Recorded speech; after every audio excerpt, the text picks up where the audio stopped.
નમસ્કાર દર્શક મિત્રો, હોટલાઇન ન્યૂઝમાં આપનું સ્વાગત છે. સુરત શહેરમાં વડોદરાની લૂંટેરી દુલ્હન અને એના મળતિયાઓ એક વ્યક્તિને પોતાની જાળમાં ફસાયો, એની પાસેથી લૂંટ ચલાવી અને ત્યારબાદ આ લૂંટેરી દુલ્હન પોતાના સાગરીતો પાસે જતી રહી. આ યુવાનને આઘાતને કારણે હાર્ટ એટેક આવ્યો છે અને તેનું મોત થયું છે. મિત્રો, સમાજની અંદર જે અનબેલેન્સ જોવા મળે છે, દીકરીઓ સામે દીકરાઓનો જન્મદર વધારે છે, જેના કારણે આજની યુવા પેઢીને લગ્ન માટે દુલ્હનો મળતી નથી. ત્યારે મધ્યપ્રદેશ હોય, મહારાષ્ટ્ર હોય કે ગુજરાતના, ઉત્તર ગુજરાતના કે મધ્ય ગુજરાતના કેટલાક ગામોમાં આવા પ્રકારની ટોળકીઓ સક્રિય થઈ છે. આ લોકો કુંવારા યુવાનોને નિશાન બનાવે છે, એમની સાથે શરૂઆતના તબક્કામાં મીઠી મીઠી વાતો કરે છે, એમનો વિશ્વાસ કેળવે છે, ત્યારબાદ આર્ય સમાજથી અથવા તો કોઈ પણ રીતે વિધિવત લગ્ન કરે છે.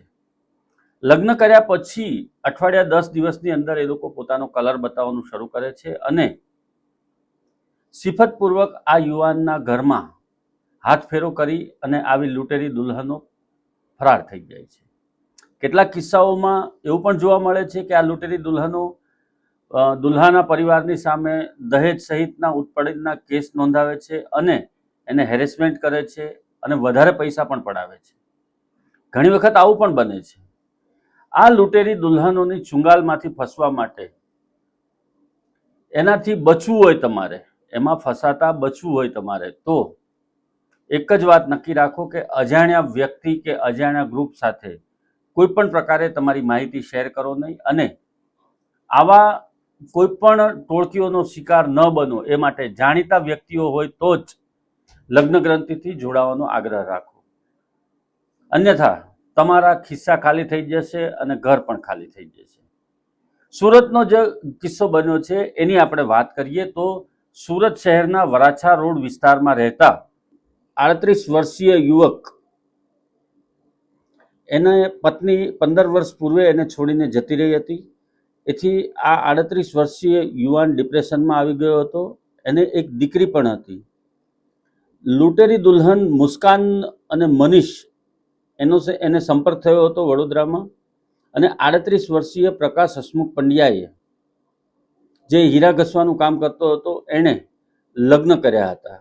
મુસ્કાન સાથે લગ્ન કર્યા બાદ એક અઠવાડિયાની અંદર જ એ પરત જતી રહી. એના ઘરમાંથી સોનાના દાગીના અને રોકડા રૂપિયા 2.25 લાખ રૂપિયા સહિતની ચીજ વસ્તુઓ લઈ અને પલાયન થઈ ગઈ. મુસ્કાન નાસી છૂટવાને કારણે આ યુવાનને એટલો બધો આઘાત લાગ્યો કે એ 38 વર્ષીય યુવાનને હાર્ટ એટેક આવી ગયો અને એનું મૃત્યુ નીપજ્યું.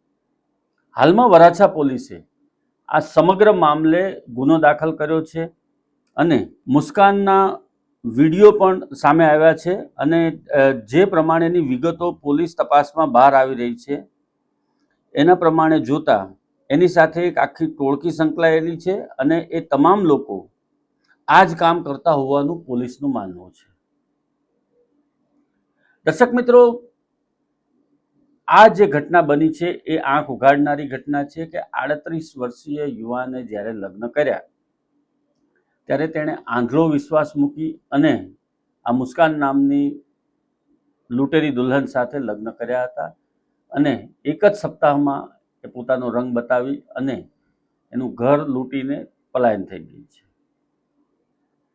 આ મામલે પોલીસે હાલમાં આરોપીઓની શોધખોળ ચાલુ કરી છે, પરંતુ તમામ યુવાનોએ સતર્ક રહેવાની જરૂર છે અને કોઈ પણ અજાણ્યા ગ્રુપ કે અજાણ્યા વ્યક્તિઓની સામે તમારો કુંવારા હોવાનો બાયોડેટા શેર ન કરો, નહીતર એ લોકો આ જ પ્રમાણે તમને શિકાર બનાવી અને તમારી રોકડ રકમ અને સોનાના દાગીના બધું જ લઈ અને પલાયન થઈ જશે.